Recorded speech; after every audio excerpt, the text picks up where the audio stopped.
that, I would ask you to get a dedicated book and a dedicated pen, because that's going to be your brand Bible. That's what we call it, like in the marketing world, your brand Bible. So businesses, when you're launching your brand, when you're starting your brand, the very foundation of everything, I'm going to be walking you through that. So get a dedicated book, get a biro, and start to create your own brand Bible. Right, so I'm going to share my screen and then we'll just start. I will share this to entire screen so that you guys can, and I hope you guys can hear me. If you can't hear me, let me know. We can hear you, Sophie, clearly. Yes. Okay, perfect.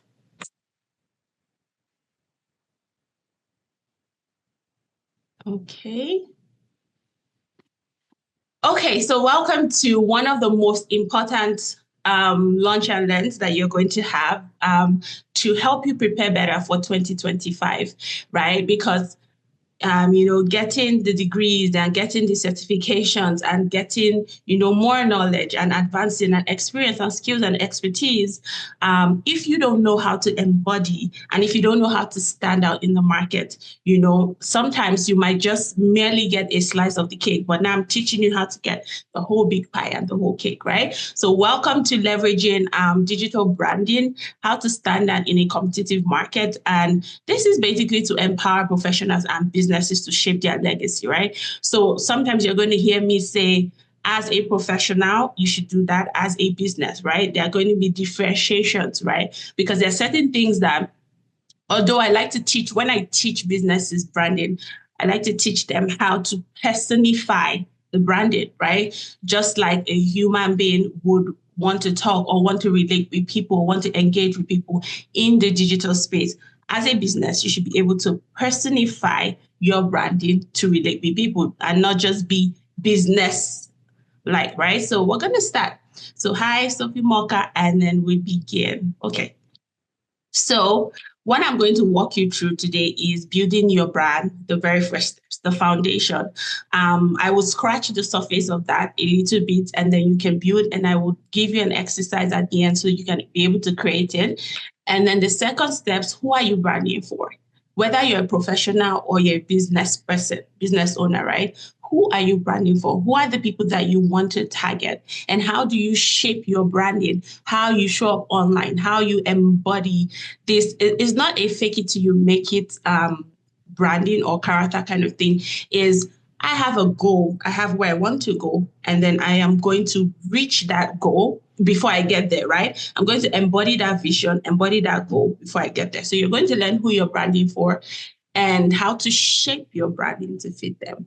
You're also going to learn how to create your brand, planning your strategy, and how to take that online, right? And the various digital platforms, how they work, how content works, and how you can utilize it. And I'm also going to scratch the surface of creating and maintaining your network, right? So once you have added people, you've connected with them, they love you, they see your what, they see the value that you bring to their community, their organization, their company, right? How do you maintain and manage that network? So yes, I'm going to tell you all of that. So before we start, what is digital branding? I mean, like it's in the name. You hear digital and then you think, okay, digital, anything that has to do with the online space, right? The online world. It could be Google, it could be social media is part of it, but anything where with the click of a button on their phone, people are able to connect with me, people are able to see me or whatever. That's digital. And then when you think of branding, most people just think of logos, colors, and all of that, right?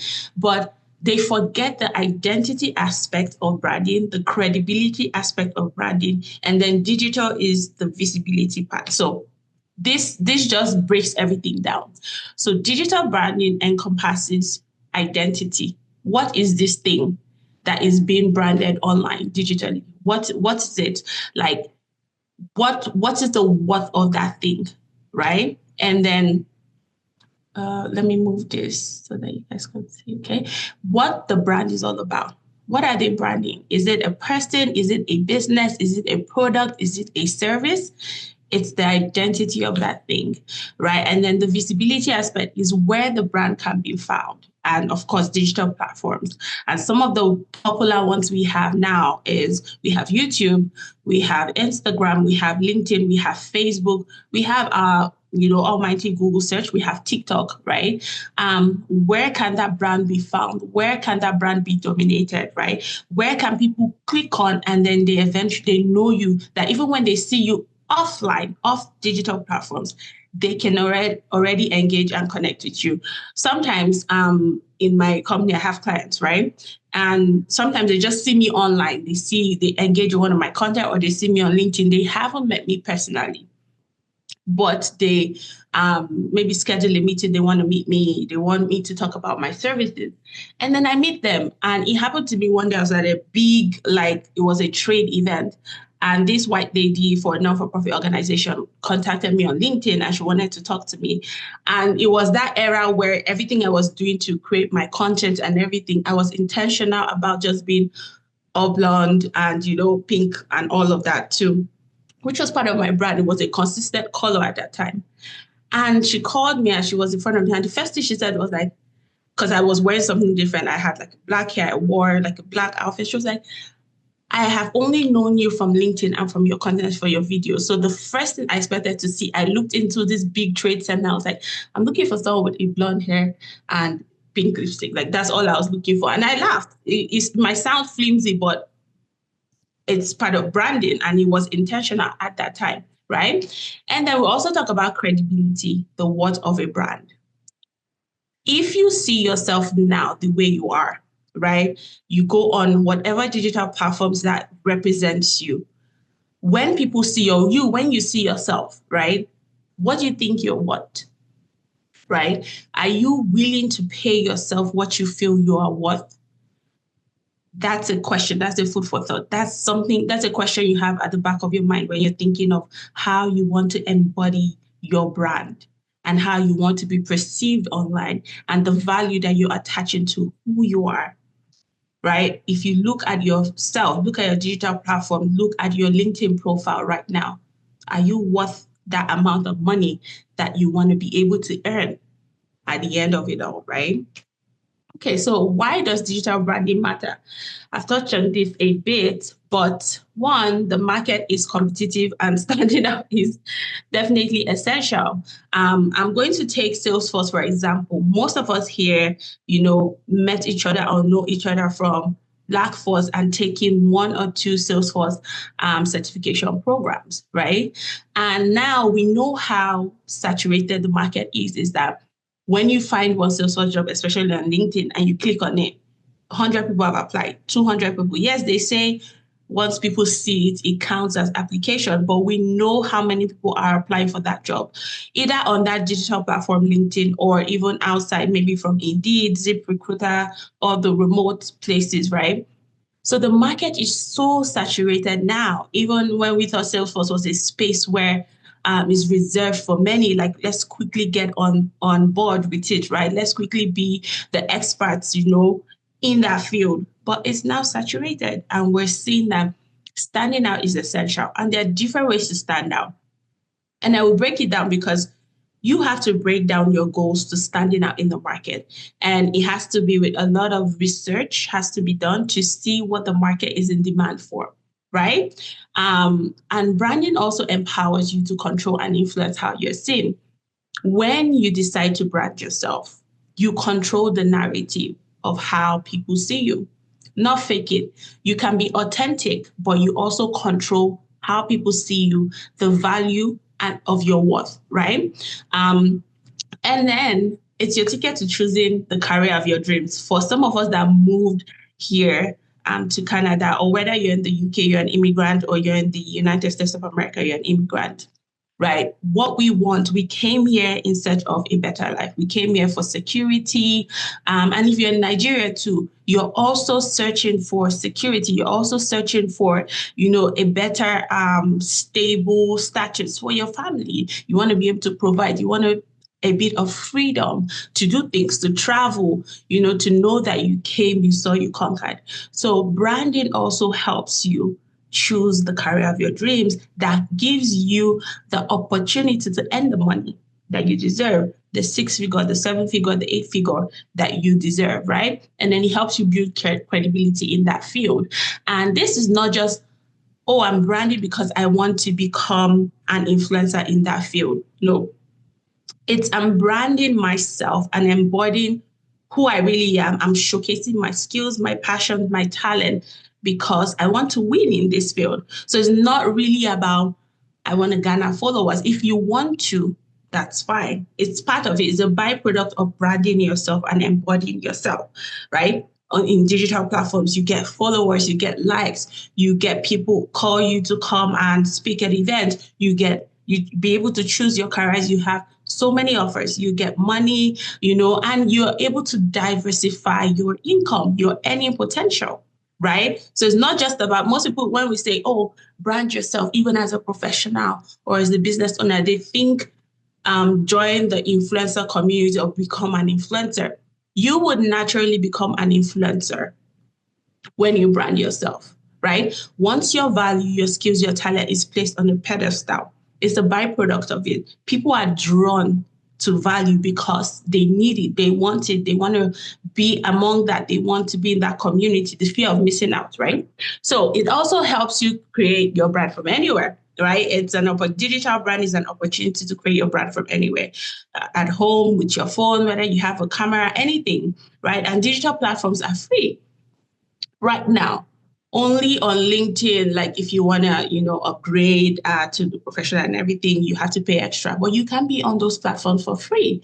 On Instagram, the same thing too. You have to pay if you want to be verified, but you can be on there for free. Same thing with X, same thing with YouTube. It is cheap and it's accessible. Anybody that has internet can access it from anywhere in the world. So the opportunity is limitless, right? And I want people to stop seeing it as, oh, it's just a social media platform where influencers use to just maybe hide things, maybe get brand deals and get money. No, it's an opportunity that we never really had. People never really had. We millennials have it. I'm a millennial, right? We have it now that with the touch of a button, we can connect to thousands and thousands of people all over. I had a digitalpreneur class last week, it was like a 2-day class, and I had people from Abu Dhabi, Dubai, Kenya, Ghana, Nigeria, UK, US, Canada, all converged together at that class, and it was an online workshop, right? So it's that opportunity that was never there before to sell to as many people, and people from different places can relate with your authenticity, your value, your skills, and what you have to offer. So before we dive deep into it, I know a lot of people already have this mindset in their head. Some people already say, oh, I'm too old for this. It's not for me. I'm already 50. I'm already 60. It's not for me. But yeah, we're going to do some myth busting before we go into the nitty gritty of building your brand. So a lot of people say the market is already saturated. But I'm here to tell you that when something seems saturated, it means that there's demand for that thing. Right? It means that there's demand for that thing. It means, oh, a lot of people are looking into that thing. So that thing brings value, right? Saturation doesn't mean lack of opportunity. It means there's demand, right? Another thing people will say is, oh, it's too late for me. It's too late for me. It's not too late for you. Like the best time to start taking your brand seriously, taking digital branding seriously, taking your LinkedIn profile seriously, taking your Instagram, your TikTok, wherever the people that you're trying to target can be found, whichever platform you feel will take you to that next level in your career. The time to start was yesterday, but also the second best time to start is today, right? And you are in control. Right? Your brand narrative is yours and you can embody it and create it. It's never too late. And another thing people say is, I don't have the time. This is something I always don't want to hear. I don't have the time, because right now it is possible to create a brand now, and in 3 months you will see so much growth, exponential growth, because of AI, which we're going to talk about today, like ChatGPT. We even have AI that helps with presentations now. We have AI that helps with breaking down content into infographics, right? Small, consistent efforts over time creates the impact that you want to see. And we have all of these little things that can help us. Some of our digital platforms have automations. Right now, you can schedule your posts, schedule your content, automate things. You can use AI, ChatGPT to create, right? There's so much opportunity. So time, I don't have time, is not even an option anymore or an excuse anymore. Some people say building a brand is expensive. And I always ask, please, where?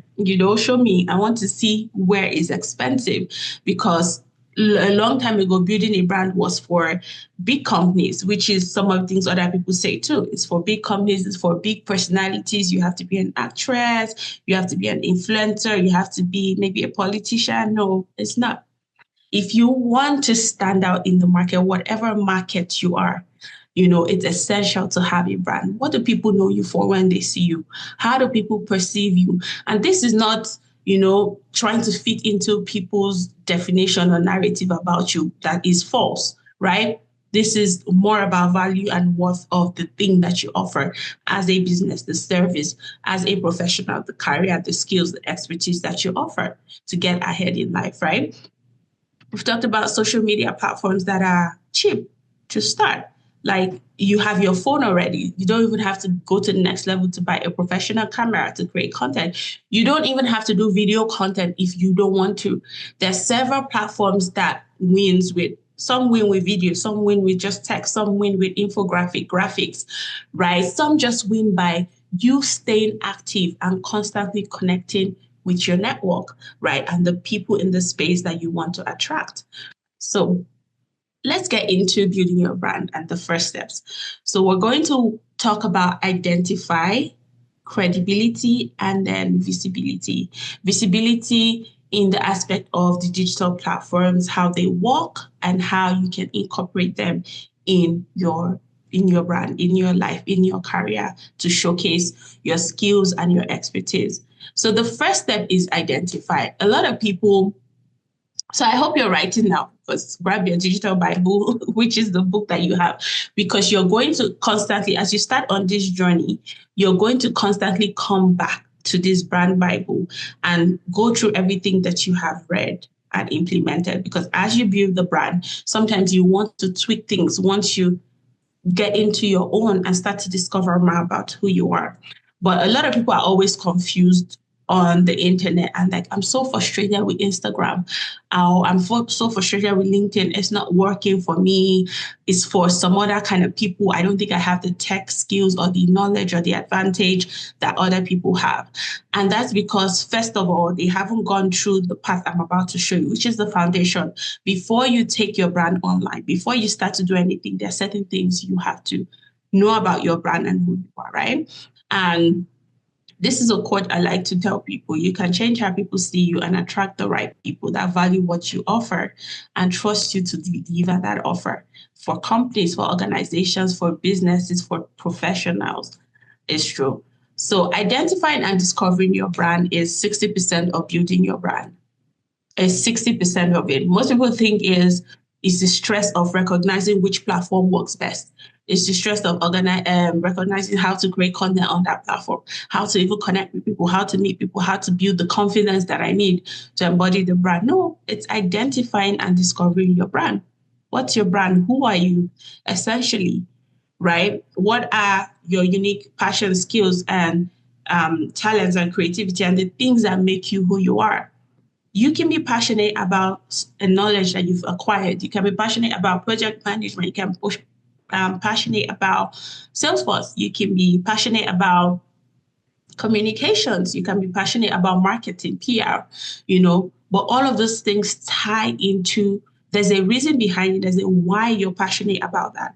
And before you just throw anything out there online and start telling stories that don't connect and don't fit with who you're trying to target, where you're trying to go, the value and the worth that you're trying to embody, you need to identify and discover your brand first. So that's 60% of the whole thing. Every other thing now is plug and play, right? You take what you identified, you take what you discovered about your brand, you tell it to ChatGPT, it regurgitates content for you, right? That's the easy process. But the identifying is 60%. Creating your digital brand, planning your online presence, which is your strategy, is 30% of the whole thing. Because first you discover, you identify, then you create, you choose which platform is right for you. You do a couple of research and see These are where the organizations I want to work with in the future, this is where they are dominant on.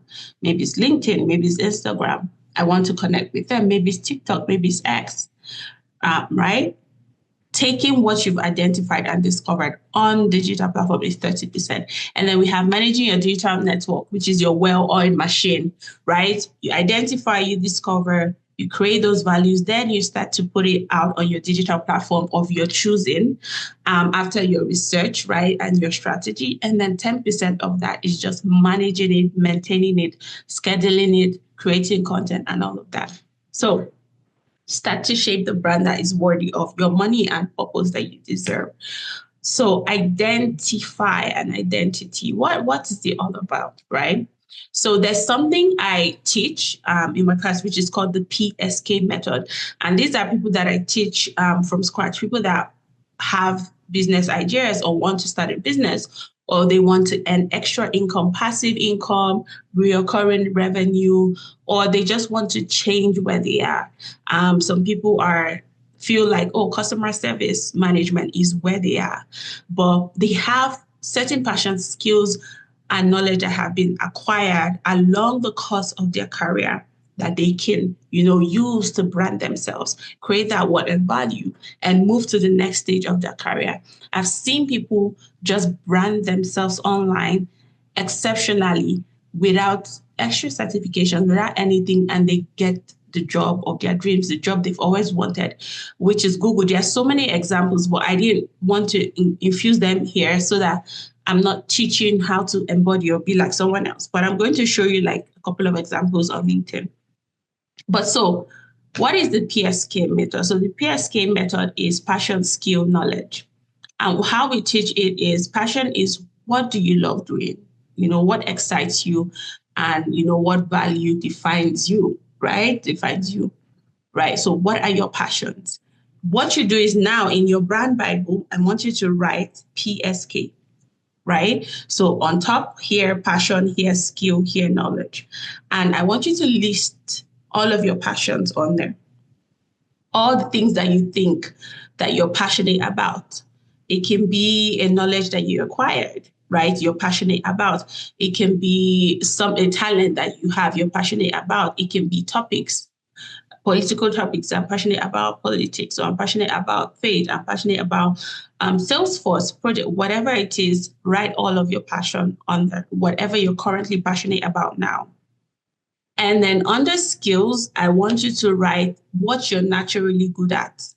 Something that you can just be sleeping and somebody will wake you up and then they just ask you a question and you're ready to talk. You can talk from now till tomorrow, nonstop, about this thing, and you'll not be tired, right? It can be what you have learned, a skill that you have learned and acquired along the way, the course of your career. What do people come to you for? What is that thing? For me, everybody knows, especially even here in the Salesforce, community that we've built here. Everybody knows that they can come to me for presentation slides when it comes to presentation slides, or breaking down complex technical jargons or system, which is business analysis, which is communications. So people know, oh, you want slide, go to Sophie. You want to break down business analysis, go to Sophie, right? And it's something that happened unintentionally.